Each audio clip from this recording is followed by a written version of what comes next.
बिस्मिल्लाहिर्रहमानिर्रहीम इय्याका नअबुदु व इय्याका नस्तईन।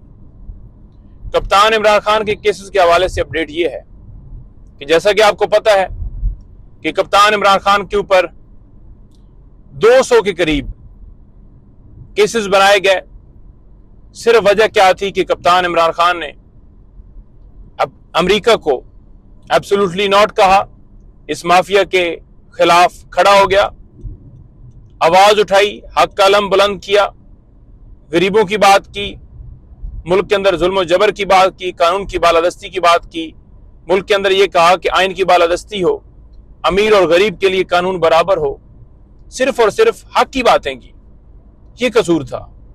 और कप्तान इमरान खान के ऊपर जैसा कि आपको पता है 200 के करीब केसेस बना दिए गए। जो अब तक की अपडेट है, जिन 3 केसेस में सजा दी गई, आपने देखा कि जिस तरह कानून की, आइन की धज्जियां उड़ाई गई, उसकी कोई मिसाल नहीं है। कप्तान इमरान खान को मौका ही नहीं दिया गया, ना कोई कानून, ना कोई आइन, कोई जवाबत नहीं देखा गया। जेल के अंदर जिस तरह से ट्रायल कंडक्ट हुआ, चलाया गया, हम हर रोज कहते थे कि जेल के अंदर ट्रायल नहीं होना चाहिए, ओपन जगह पे होना चाहिए, मीडिया देखे, अवाम देखे, उनके वकला को प्रॉपर एक्सेस हो, उनकी फैमिली को प्रॉपर एक्सेस हो। किस वजह से कहते थे? इसलिए कहते थे कि इंसाफ जो है सिर्फ हो नहीं बल्कि होता हुआ नजर आना चाहिए। लेकिन बंद कमरे में जिस तरह से फैसले दिए गए, दिनों में दिए गए, घंटों में दिए गए, वो आप सबके सामने है। तो उसमें हाई कोर्ट से 2 केसेस में रजू किया जा चुका है। एक केस जो कि साइफर केस है और दूसरा केस जो कि तोशाखाना केस है, क्योंकि इद्दत वाला केस हाई कोर्ट में नहीं आना, वो नीचे होना है।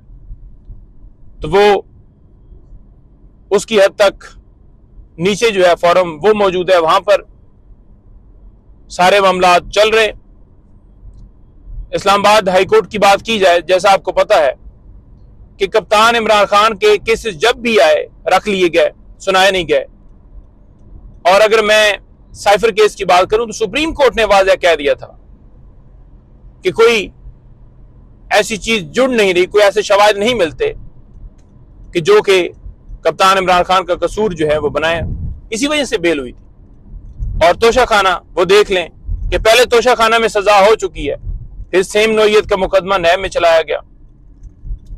इद्दत का केस देख लें, सिर्फ और सिर्फ उस वक्त लोगों का मोराल डाउन करने के लिए, कप्तान को तोड़ने के लिए, क्योंकि इलेक्शन करीब था, ये सारा किया गया।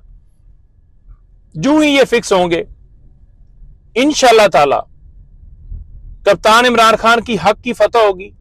और जिस तरह ये जलीलो रुसवा पहले हुए हैं, इंशाअल्लाह ताला ये जलीलो रुसवा होंगे। Al-Qadir trust case Islamabad high court में उसकी जो जमानत की दरखास्त हमने दी हुई है 26 तारीख के लिए फिक्स हो गया। और इसी तरह जो ट्रायल है, ट्रायल आपको वाज़ह बताना चाहता हूं कि वो डेट जो है 23 तारीख के लिए वो फिक्स है। तो हम जेल में जाएंगे और वहां पर उसको हम परसू कर रहे हैं इंशाअल्लाह ताला। ये केसेस जो हैं ये झूठे हैं, बोगस हैं। 1 मिनट में अगर कप्तान इमरान खान चाहे तो वो जेल से बाहर आ सकता है अगर वो डील करे। लेकिन वो ना चोर है, ना डीलर है, ना वो भागने वाला है, वो डट के खड़ा है। वो उनकी तरह नहीं है जो मेडिकल का बहाना बनाकर डील करके बाहर चले जाए, बल्कि वो कहता है मैं कौम के साथ खड़ा हूं। वो कहता है मैं इस आवाम के लिए 1000 साल जेल के अंदर रहने के लिए तैयार हूं। वो कहता है कि मैं किसी तरह से नहीं झुकूंगा, किसी तरह से पीछे नहीं हटूंगा, हक कलम हमेशा का बुलंद रखूंगा। तो कप्तान इमरान खान के साथ इसी वजह से कौम उसके साथ खड़ी है। और कौम ने जो रिजल्ट दिया है उनकी नींदें हराम हो चुकी हैं। आज जो इमरान खान एक नई तारीख रकम करने जा रहा है, जिसमें आपने देखा कि हर डिपार्टमेंट मुखालिफ, लेकिन कप्तान डटा रहा और उसके साथ आवाम डट गई। और जो रिजल्ट्स आए आज भी उनसे वो मैनेज ही नहीं हो रहे। जितनी सीटें हमने जीती हैं आज भी उनसे मैनेज नहीं हो रही। और हम वाज़ेह अक्सरियत से वफाक में पंजाब में, केपी में हमने मारी है, लेकिन पंजाब और वफाक में डाका डाला जा रहा है। इसी तरह दूसरे सूबों में भी डाका डाला गया है। कराची में 19 सीटें, 2 सीटें हैदराबाद में, और 3 सीटें हमारी इस्लामाबाद, 3 बलोचिस्तान, और पंजाब के अंदर पंजाब असेंबली की बेशुमार हमारी सीटें जो हैं वहां पर छीनी गई हैं, 100 से भी ज्यादा मैं कहूंगा।